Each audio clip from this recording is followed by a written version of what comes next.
पूजा को नहीं एबेठू चलचंचल भद्रक सहर। भद्रक सहर रे सबुठारु पुराना पूजा मंडप हेउछि जानुगंज।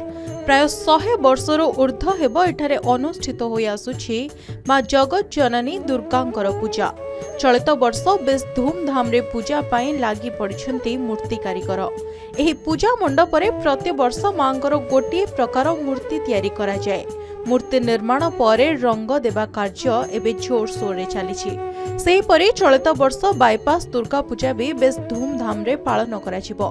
एठारे मांकर मेढ़ को सुसज्जित करबा सह लाइट गेट रे पूरा बाईपास छक को सुसज्जित कराजिबो। नुआ करी सपरे निर्माण हेउछि विराट तोरण। कलिकतारू कारीगर माने आसी एहाको निर्माण करुछन्ति। एथिरे मीना बजार मध्य पड़िबो। एही पूजा कमिटी पक्षरु मासे पूर्वरु 15 जन को नेई गेट निर्माण कार्य करा जाउछि। सेहीपरि सबु पूजा मंडप रे एथर सामाजिक विषय वस्तु को नेई 12 आली मूर्ति निर्माण करा जाउछि। आइगा रंग पूरा कंप्लीट हे सलानी। खाली आखि कटा हबो। आखि कटा नै दिने 2 दिन भितरे हमें मेढ छाड़ दमु सर्वसाधारण कमेंट को। हमें बहुत खुशी अछु। मूर्ति का भाग्यर अच्छी आम भाग्यर मूर्ति कारीगर आउ का भाग्यर अच्छी कि आम तो जानबेनु। आम पिला छुआ कौन करे आम तो कहि परिमुन ना। आम आज 15 वर्ष मेढ़ तैयारी करछु बाईपास दुर्गा मेढ़। तेणु आम जो काम करछु विभिन्न थीम रो सब वर्ष आम करछु। ए बछर आम नुआ थीम करछु मुगटाटी ऊपर। आ जो मांकर गेट हैछि जो कारीगर माने तैयारी करछन्ती सपरे ए गोटे नुआ थीम होउछि। तेणु आम 5 जन काम करुचे कारीगर। आउ 3 दिन भीतर आम टोटाल कंप्लीट दबा आशा करुचे। तेणु हमको बहुत खुशी लगुच। बाईपास सब वर्ष आम काम करुचे। तेणु कमिटी भी भल सब व्यवस्था भी एठी भल खूब भल लगुच। पूजा साधारणतः जेहेतु पीठदेवी पाखरे अछंती तेणुक से हिसाब से आम केवल एतिकी करूँ जे केमी भोग भलरे हो पार श्रद्धा मैंने आसिक भलरे केमी माँ को दर्शन करें। तापर आमर प्रशस्त जगह अच्छी किसी असुविधा नहीं। पिला माने अछंती पुलिस प्रशासन रहिबो सब पाखर रहिबो सेमानक सहयोग करने आउरी भी पिला किछि अछंती। आमे बेसी गुरुत्व देबो भोग केमिति भलरे हो पारे माँ को दर्शन केमिति भलरे श्रद्धा देखा करके जाई परिबे। सेहीपरि भद्रक रे मां बंक बासुली पीठ देवी पाखरे मां दुर्गा मंडप रे पूजा पाती। एही मंडप बहु पुरातन। एही पीठरे प्रत्येक दिन मां बंक बासुली पूजा पाउथबा बेले पार्श्वरे थिबा मां दुर्गा मंडप रे पूजा पाई थांती।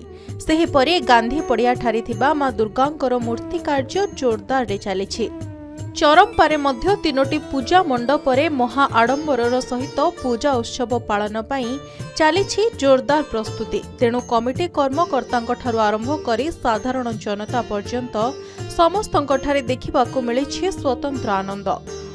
अन्य पक्षरे एही पूजा को शांति श्रृंखलार सहित कराजिबो। सेथिपाई पूजा कमिटी और पुलिस को नहीं एक शांति समन्वय कमिटी बैठक मध्य चूड़ांत होईछि। एथिरे जिल्लापाल और एसपीଙ୍କ सहित पूजा कमिटी कर्मकर्ता और उभय संप्रदायर नेतृवृंद माने जोग देथिले।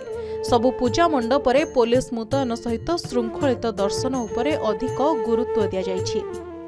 जगत जननी करुणामयी दयामयी समग्र पृथ्वीर जन्मदात्री समस्त मानव समाज सृष्टि कर्त्री माँ दुर्गांकर आशीर्वाद यही मंडप प्रति अच्छी एवं तांकर आविर्भाव होउची एही आश्विन मास आविर्भाव होउची समग्र पृथ्वी कलुष दुख नाश करने पाई एवं सेइतपाई आमे माँ दुर्गांकर आगमन को उत्सुकतार सहित अपेक्षा करिछु आग्रह सहित अपेक्षा करिछु। आमर एथर पुलिस अरेंजमेंट फुलफिल कराई पूजा मंडप ठू आरंभ करी माने यात्री दर्शन सबु जिनस आमर जहाँ अरेंजमेंट रही है रहिबो। स्टैटिक अरेंजमेंट तार मोबाइल पेट्रोलिंग ट्रैफिक पूजा मंडप पाखरे भी आम ट्रैफिक रखिबू। लोक सफिशिएंट आमर दिया होची एथर लेडीज जेंट्स जमी भल भाव श्रद्धा मैंने जाकि दर्शन करके आसीपारे। ता सहित आम सिविल स्क्वाड रखीचु इफ्टिजिंग एवं जो स्नाचिंग रहा ताकू गार्ड करने आम सिविल स्क्वाड रखाई। चलित वर्ष पूजा मंडप गुड़िक बेस आकर्षणीय करने आयोजक माने जोरदार प्रस्तुति चलाइछन्ति। मांको पूजा पाई दर्शक और श्रद्धालुंको उत्सुकता मध्य बढ़ी चली। भद्रकरू वीडियोग्राफर जयंत बारिंग सहित नरेंद्र कुमार सामल रिपोर्ट के न्यूज ओडिशा।